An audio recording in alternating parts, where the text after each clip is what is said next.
மற்ற ஆப் மாதிரி இல்லாம தட்சால் ட்ரிப் சிட்டியை தவிர தமிழகம் முழுவதும் எல்லா டவுன்லயும் இருக்கு. லோக்கல்ல மட்டும் இல்லாம ரெண்டல், அவுட் ஸ்டேஷன் ட்ரிப் டியூட்டின்னு எல்லா டவுனுக்கும் போகலாம். கீழே டிஸ்கிரிப்ஷன்ல இருக்க லிங்கை கிளிக் பண்ணி தட்சால் ட்ரிப்பை டவுன்லோட் பண்ணி பொன்னில்சன் சார், தயங்குறோமா ஏன் இஸ்லாமியர்களுக்கோ அல்லது பட்டியல் சமூகத்திற்கான உரிய அங்கீகாரத்தை கொடுக்கல? பாஜகவினுடைய அந்த பட்டியலில் கூட தனித்தொகுதியே இல்லைன்ற ஒரு விமர்சனத்தை முன்வைக்கிறாங்க. இஸ்லாமியர்களுக்கான இடம், நேற்றைக்கு ஒரு விளையாட்டு வீராங்க பாஜகவை சேர்ந்தவங்க வெளியில வராங்க, இஸ்லாமியர்களுக்கான அங்கீகாரம் கிடைக்கும்னு நம்பி போன அப்படிப்பட்ட சூழல் இல்லைன்றாங்க இல்லையா ஆயிஷா? இல்லை, எல்லா கட்சியிலையும் இந்த மாதிரி பிரச்சனை இருக்கும். அதாவது அதிருப்தியில் வெளியே வரவங்க இப்போ இன்னைக்கு இதை பேசுகிறோம், இன்னும் 2 நாள் கழிச்சு திமுகலேருந்து அதிருப்தியிலேருந்து வெளியே வருவாங்க. அதை பேசலாமா? அதை நம்ம எடுத்துக்கூடாது. ஏன்னா திமுகன்றது ஒரு கட்சி, அது ஒரு பெரிய கட்சி. அதே மாதிரி அதிமுகன்னு ஒரு பெரிய கட்சி. அந்த கட்சிக்குள்ள ஒரு தொகுதியில் 20லேருந்து 25 பேர் குறைஞ்சது மனு தாக்கல் பண்ணணும். அத்தனை பேரும் தகுதியுடையவராக இருப்பாங்க, அத்தனை பேரும் உழைச்சவங்களா இருப்பாங்க. ஆனால் ஒருத்தருக்கு தான் வாய்ப்பு கொடுக்க முடியும். அந்த ஒருத்தர் அந்த சீனியாரிட்டியில் மாறி கூட போயிடலாம். அவினாசியில் தனபால் உழைக்கலையா? அவினாசியில் தனபாலுக்கு கொடுத்தது யார்? திமுகவா? அதிமுக தான் கொடுத்தது. சபாநாயகரை உட்கார வச்சது யாரு? அதிமுக தான் உட்கார வச்சது. இப்போ அவருக்கு கொடுக்காம வேற யாருக்கும் ஏதோ ஒரு வாய்ப்பு கொடுத்தாங்க. அதான் ஏன் இந்த மாதிரி திருப்பி அந்த கேள்வியை கேக்குறீங்கன்னு நான் கேக்குறேன்.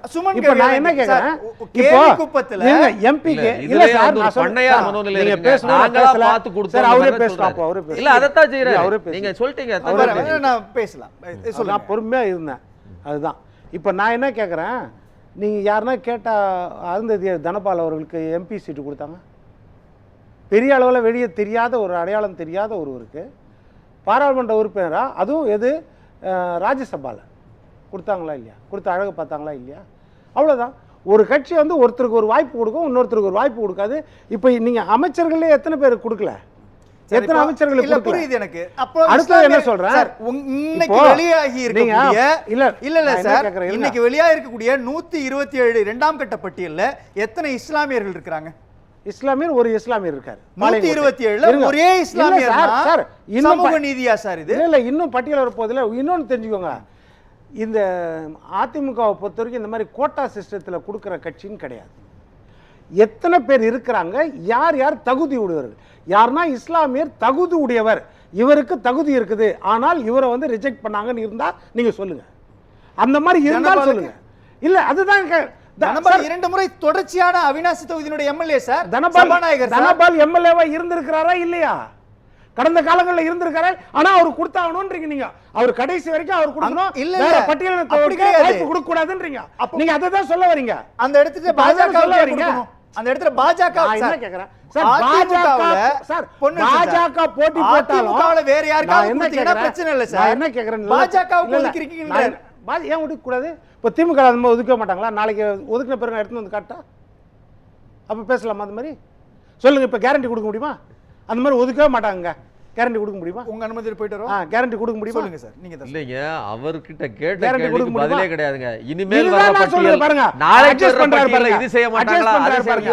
அதான் சொல்றேன். இன்னைக்கு வந்த பட்டியலை பத்தி பேசுங்க. எந்த இல்ல, இதுதான் நாளைக்கு என்ன வரும்னு பேசாதீங்க. இன்னைக்கு என்ன வருது அத பத்தி பேசுங்க. அதிமுகவை பொறுத்த வரைக்கும் யாருக்கு பதவி நிரந்தரம் கிடையாது. குத்தகைக்கு விட்டு இல்ல, கட்சி குத்தகைக்கு விட்டு இல்ல, குடும்பம் மட்டும் தான் வரும்ன்றது கிடையாது. அதாவது சமூக நீதி காத்து பேசி முடிட்டார். இல்ல, அவர் பேசி முடிட்டார். இல்ல, அவரே தான் விரும்புறார் சார் பேசுறதுக்கு. அவர் ஏனா பேசி நான் கேக்கல, நான் உங்கள நீங்க வந்தீங்க, அதுக்கு அப்புறம் நான் பேசினீங்களா? நான் பதில் சொல்றேன். எவ்வளவு நேரம் பதில் சொல்றீங்க? 1 மணி நேரம். சுமன் கவி பேசலாம். 1 மணி நேரம் பதில் சொல்றீங்க. பேசலாம். பொன்னில்சன் சார் சொல்லுங்க சார். இப்போ நான் என்ன கேக்குறேன், இப்போ இதுல ஒரு நாடகம் கிடையாது. என்னன்னா, அப்பாவே மகனை உட்கார வச்சு உன் தொகுதியில என்ன வேலை பார்த்திருக்கீங்க, எவ்வளவு நாள் உழைச்சிருக்கீங்க, சிறைக்கு போயிருக்கிறீங்களா, இப்படி கேட்குற நாடகங்கள் அதிமுகவில் நடக்காது. புரியுதா?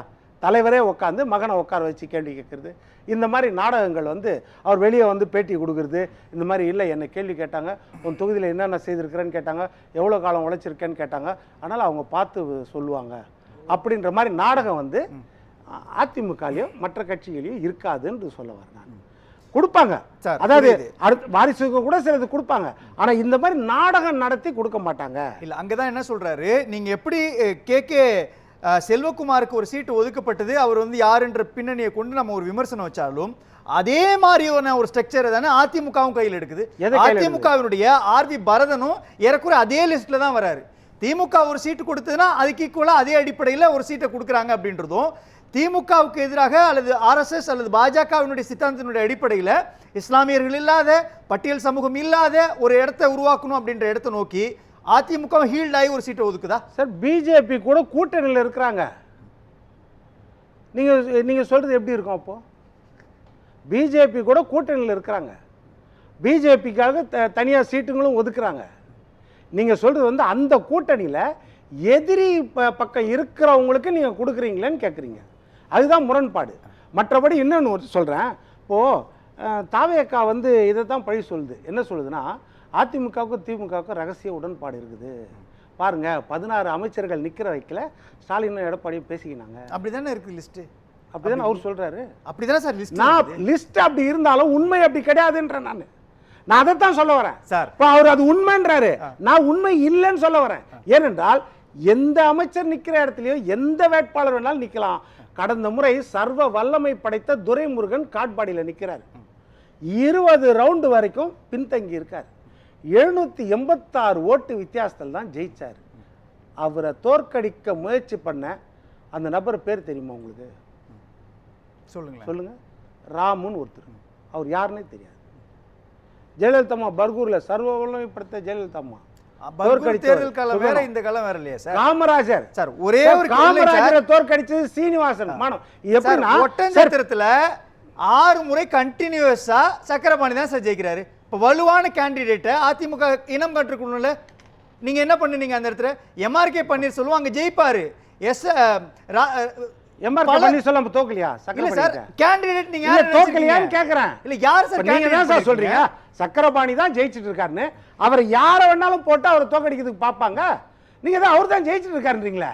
இப்ப எம்ஆர்கே பன்னீர்செல்வம் இந்த ரெண்டு பட்டியல் பாத்தீங்கன்னா கூட்டணிக்கு ஒதுக்கப்பட்ட ரெண்டு பட்டியல் இல்ல நான் சொல்றதே முழுசா கேட்க மாட்டேன் சார். எந்த நம்பிக்கையில தோக்கடிச்சிருவாரு?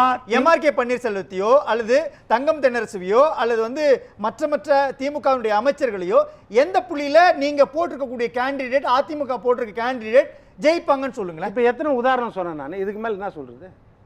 உங்களுக்கு எத்தனை உதாரணம் சொன்னேன்? 2016 ஜெயலலிதா அம்மா இருக்கும் பொழுது மதுராந்தகம் தொகுதி அதிமுக தோத்துருச்சு. ஜெயலலிதா அம்மா மறைஞ்ச பிறகு நீங்க சொல்ற உங்க வார்த்தையில் சொன்னா, உங்க வார்த்தைன்னா நீங்க கிடையாது, பொதுவா ஆளுமே இல்லாத தலைவர், இரட்டை தலைமை குழப்படி, ஆதிக்கம் இல்லாத தலைவர், இந்த மாதிரி தலைவர் 2021 இருக்கும்போது மரகதம் நம்ம குமரவேல் அம்மா வந்து மதுராந்தகத்தில் ஜெயிக்கிறாங்க. இப்போ இதுக்கு என்ன சொல்லுவீங்க? அப்போ இது வந்து பெரிய கட்சிகளில் இந்த மாதிரி இருக்கும் சார். இன்னும் இப்போ திமுகவையும் நம்ம இப்படி விமர்சிக்க முடியாது. திமுகலையும் இருக்கும். இப்போ முன்னாள் அமைச்சர்களுக்கு எதிராக அவங்க வேற கேண்டிடேட்டை போடுவாங்க பாருங்க. முன்னாள் அமைச்சர்கள் அதிமுக அமைச்சர்களுக்கு எதிராக வேற கேண்டிடேட்டை போடுவாங்க. இந்த பழிச்சொல் வரும். திமுகவும் அதிமுகவும் பேசி வச்சு நிச்சயமாக அப்படி கிடையாது. திமுகவுடைய அமைச்சர்களுக்கு எதிராக நிறுத்தப்படுகின்ற அதிமுக வேட்பாளர்கள் டம்மி கேண்டிடேட் விமர்சனம் வருதுன்னா, அதே விமர்சனம் திமுகவை நோக்கியும் வருதுன்னா அண்டர்ஸ்டாண்டிங் தானே சார்? எப்படி சார் டம்மி கேண்டிடேட் சொல்றீங்க? ஒரு கேண்டிடேட்டை நிக்க வைக்கறாங்கன்னா அவரை பாலிசி தானே சார் அது? அதாவது பழிச்சு பேச ஆரம்பிக்கிறீங்க. டம்மி கேண்டிடேட் எப்படி சொல்வீங்க? எல்லாரும் விமர்சிக்கிறாங்களே சார். சார் கொடுக்கல் வாங்கல் சார். விமர்சிக்கிறவங்க யார் ஜெயிக்கணும் அதை எப்படி விமர்சிப்பாங்க? நான் என்ன கேக்குறேன், அது எப்படி விமர்சிக்க முடியும்ன்ற நான் என்ன கேக்குறேன், சீனிவாசன் காமராஜருக்கு எதிராக டம்மி கேண்டிடேட்டா? சுகவானம் டம்மி கேண்டிடேட்டா? சொல்லுங்க. அப்போ இதெல்லாம் நம்ம ஸ்டாலின் ஒருத்தர் தோத்துருக்காரு, அவருக்கு எதிராக போட்டது டம்மி கேண்டிடேட்டா? இதெல்லாம் வந்து நம்ம வந்து வார்த்தைக்கு சொல்லலாம், விவாதத்துக்கு சொல்லலாம், அதுல எதுவுமே உண்மை கிடையாது. ஏன் தெரியுமா? அதாவது அமைச்சர் பதவியும் நிரந்தரம் கிடையாது.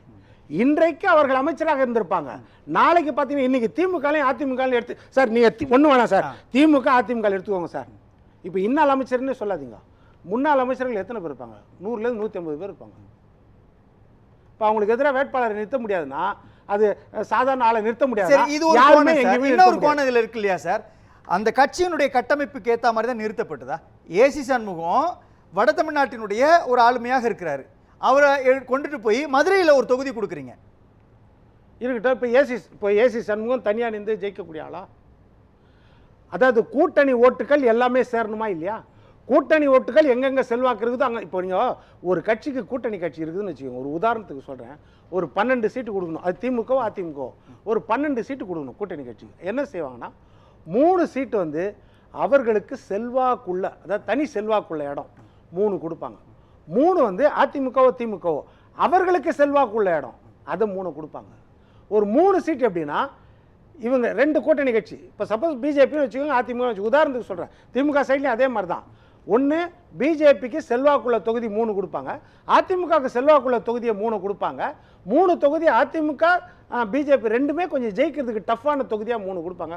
3 தொகுதி ஜெயிக்கிறதுக்கே முடியாத தொகுதியாக இருக்கும் கடந்த காலங்களில். அதை வந்து பிஜேபி பார்த்தீங்கன்னா அமமுகவுக்கோ அல்லது வந்து பாமகவுக்கோ அல்லது தமிழ் ஜி.கே. வாசனுடைய தமிழ் மாநில காங்கிரஸ்க்கோ ஒதுக்கப்பட்ட தொகுதிகள்லாம் போய் பார்த்தீங்கன்னா முழுக்க முழுக்க ரிஸ்கான தொகுதியெல்லாம் தூக்கி கூட்டணிகள்கிட்ட கொடுத்துட்டு சேஃபான தொகுதிகள்லாம் அதிமுக நின்றுக்கிட்டு திமுகவுடைய அமைச்சர்கள் இருக்கக்கூடிய தொகுதிகள்லாம் ரொம்ப சாதாரணமான ஒரு அரசியல் கட்டமைக்கிறீங்க.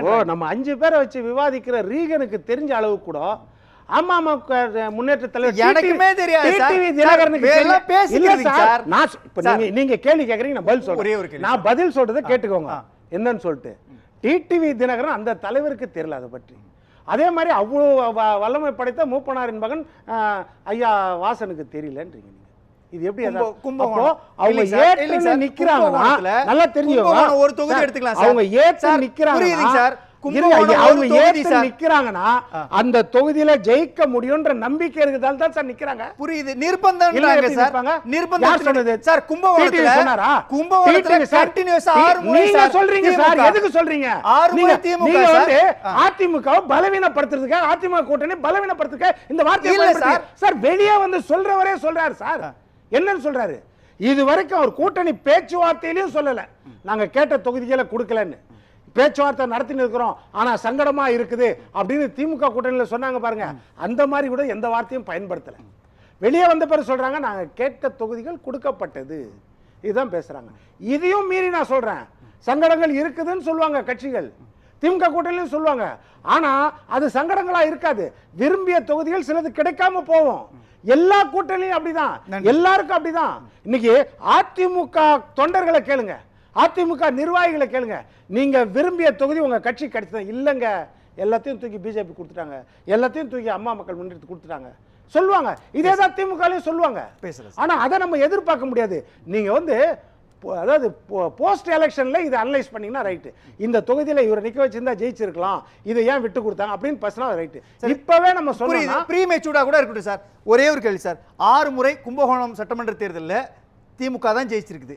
ராணிப்பேட்டையில் காந்தி 2 முறை கண்டினியூஸாக அடிச்சிருக்கிறாரு. ஒட்டஞ்சத்திரத்தில் 6 முறை கண்டினியூஸாக சக்கரபாணி ஜெயிக்கிறாரு. இந்த 3 தொகுதிகள் கூடுதலாக 2 தொகுதியை வந்து தமிழ் மாநில காங்கிரஸ் கொடுத்துருக்குங்க. எப்படி அவர் ஜெயிப்பார்? ஏன் ஜெயிக்க முடியாது? அப்போ அவர் ஏன் வாங்கினார்? அப்போ அதான் தெரியல சார். உங்களுக்கு தெரியலன்னா அவருக்கு தெரியலன்றீங்க. ஒரு சாதாரண அவருக்கு தெரியும் பார்வையில ஒரு சந்தேகம் சார். இது அவருக்கு தெரியும் அதுல ஜெயிக்க முடியும்னு. நான் என்ன சொல்ல வரேன், 210 தொகுதியில ஜெயிப்போன்னு ஒரு கூட்டணி கணக்கு போட்டுட்டு நிற்கும் போது இந்த கணக்கு நீங்க சொன்னீங்கன்னா எப்படி இருக்கும்? பேசலாம். நீங்க சொல்றது என்னன்னா, எப்படி இந்த கூட்டணி ஒரு 30 இடம் தான் ஜெயிக்க போகுது, அதனால மீதி எல்லாம் அந்த வார்த்தையில சொல்லல சார். அந்த மாதிரி தான் இதோட அர்த்தம் ஆயிடும். அந்த வார்த்தையில சொல்லல. நான் 210 தொகுதியில ஜெயிக்கணும்னு நினைக்கிற கூட்டணிக்கு எந்த இடத்துல யார் சார் கேக்குறேன், அந்த வியூகம் எந்த புள்ளியில அதுக்கான நம்பிக்கை வருதுன்னு கேக்குறேன். தலைவர்கள் அதிருப்தி. இப்ப தலைவர்கள் வந்து ஏமாத்திட்டாங்களா தொண்டர்களை? இந்த மாதிரி அட்ஜஸ்ட் பண்ணி வாங்கிட்டு இப்போ டிடிவி தினகரன் அவர் தொண்டர்களை ஏமாத்துறாரா? அட்ஜஸ்ட் பண்ணி வாங்கிட்டு நீங்க சொல்றது கிடையவே கிடையாது. அந்த மாதிரி கிடையவே கிடையாது. விருப்பப்படாத 1-2 தொகுதினா வரும். எல்லா கட்சிகளுக்கும் எல்லா கூட்டணியிலும் அதிருப்தி இருக்குமா? இருக்கும். ஆனால் வெளியே சொல்லாத அளவுக்கு இருக்குதுன்னா அது கட்டுக்குள்ள இருக்கிற அதிருப்தி தான். அதை வந்து ஏற்றுக்கொள்ளக்கூடிய அதிருப்தி தான். இல்லை, இந்த 3மே எப்படின்னா புள்ளிவிவரத்தின் அடிப்படையில் அனலைஸ் பண்ணும். இதில் டிக் பண்ணவங்கெல்லாம் அந்த அனலைஸ் பண்ணியிருக்காங்களான்னு தெரியல. அவங்க ஜென்ரலாக பொதுவாக வந்து அரசியல் கட்சிகள் எப்படி தேர்ந்தெடுப்பாங்க வேட்பாளரை அந்த விதத்தில் தான் கொடுத்துருக்காங்க இல்லையே. தேர்ந்தெடுக்கப்பட்ட வேட்பாளர்கள் அந்த மாதிரி தேர்ந்தெடுத்தாங்களா? ஏன்னா திமுக ஒன்றும் வரல, அதிமுக மட்டும்தான் வந்துருக்குது, திமுக லிஸ்ட்டு வரல. அதனால் அப்படி தேர்ந்தெடுத்தார்களான்னா மொத்தத்தையும் அனலைஸ் பண்ணாதான் முடியும். இதில் வந்து 17 பேர் பெண்கள் இருக்கிறார்கள், 6 பேர் மருத்துவர்கள் இருக்கிறார்கள், எத்தனை பட்டதாரிகள் இருக்காங்கன்னு தெரியல. இந்த 23 + 127 வேட்பாளர்கள், மொத்தம் 150 வேட்பாளர்களில் 6 பேர் MBBS டாக்டர்ஸ், அதில் 17 பேர் பெண்கள் இருக்கிறாங்க. நீங்கள் சொன்ன மாதிரி ஒரு சிறுபான்மை இஸ்லாமியர் இருக்காரு, கிறிஸ்தவர்கள் இருக்கிறாங்க. இதில் என்னென்னா ஜென்ரலாக வந்து கட்சிகள் வந்து செல்வாக்கையும் பணபலத்தையும் தான் பார்ப்பாங்க. இது உண்மைதான். அதை தான் பார்த்து போடுவாங்க அப்படின்றது. ஆனால் இன்றைக்கு நிலைமைக்கு ஓரளவுக்கு கல்வி தகுதியும் பார்க்குறாங்க அப்படின்றது தான் நம்ம நினைக்கிறோம். மற்றபடி இந்த தீர்ப்பை பார்த்திங்கன்னா சரியாக தான் இருக்குது. அது எந்த கட்சிக்குமே பொருந்தக்கூடியது தான். இது 2 தான் பார்க்குறாங்க கூடிய. ஆனால் இது நல்லதா அப்படின்னு பார்த்தா நடுவில் இருக்கிற அந்த பணபலம் அப்படின்றது ஒரு மைனஸ் தான் ஜனநாயகத்துக்கு.